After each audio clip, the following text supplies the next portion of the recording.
You know, it's a story as old as time. The second in command, the right-hand person, suddenly has to step up and fill the shoes of an absolute legend. It's this moment of just insane pressure, deep-seated doubt, and, if you're lucky, transformation. So today we're going to dive into this incredible screenplay that captures that exact moment, breaking down the story of how a follower becomes a founder.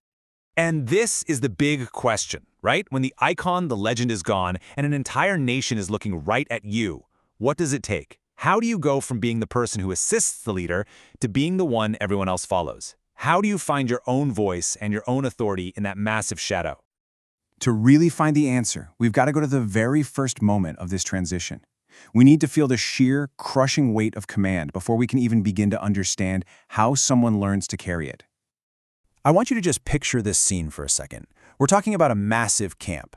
Tens of thousands of tents stretching as far as the eye can see. And for 30 straight days, there's been this heavy, oppressive silence over everyone.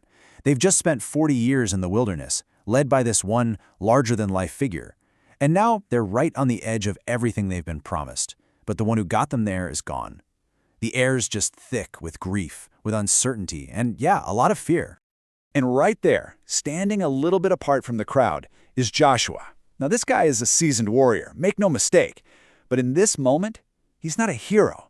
He's just a man, staring across the Jordan River at the future, feeling the weight of an entire nation just pressing down on his shoulders.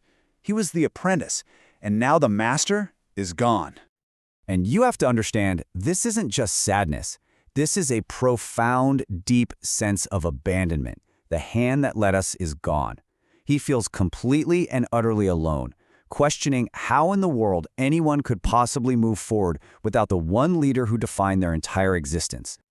But it's right here, at this absolute rock-bottom moment, that the entire story just pivots. In the total silence of his doubt, a new voice enters the scene. And with it comes a totally new direction. The screenplay describes this incredibly dramatic shift.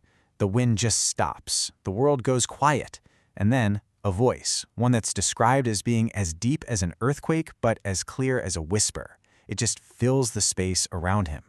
This, right here, this is the turning point, the moment where everything is about to change for Joshua. Now listen to how powerful this first promise is. It speaks directly to Joshua's single greatest fear, being alone.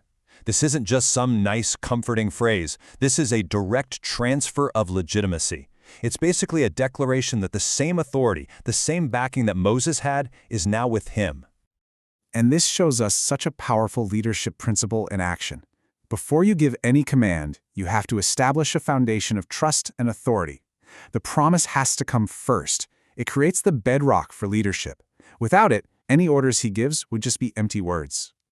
And then comes the command. And it is so important, it's repeated 3 times in this really short exchange. This isn't a gentle suggestion. It's not some friendly advice. It is an order. It's a requirement for the job. He isn't asked to feel brave. He's commanded to be brave. So that brings us to what this kind of courage really means.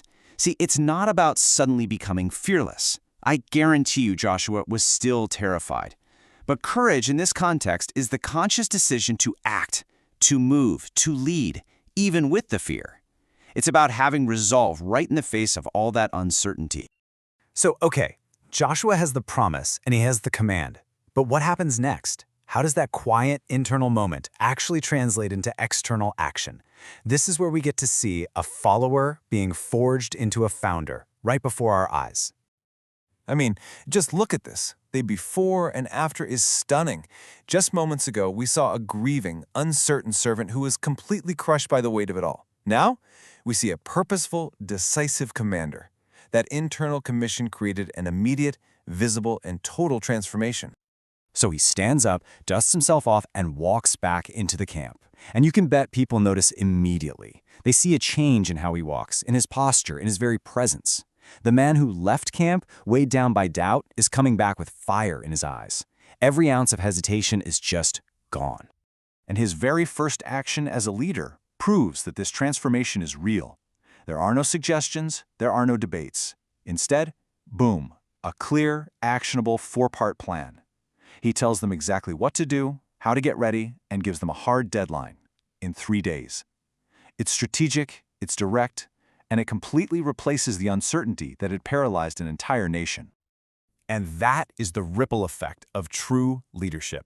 Joshua's newfound decisiveness is contagious. The silence of grief is absolutely shattered by the noise of a nation getting ready for its future. Torches are being lit, orders are being shouted, and the whole camp shifts from being stuck to taking action. One person's internal change has just mobilized thousands. You know, when you look at this whole story, you realize Joshua's leadership journey didn't start with a big speech to the nation. It started with him obeying one simple command that was given only to him: be strong and courageous. It all began with an internal decision to act despite his fear. So that leaves a question for all of us, doesn't it? What journey is just waiting to begin with your next courageous step?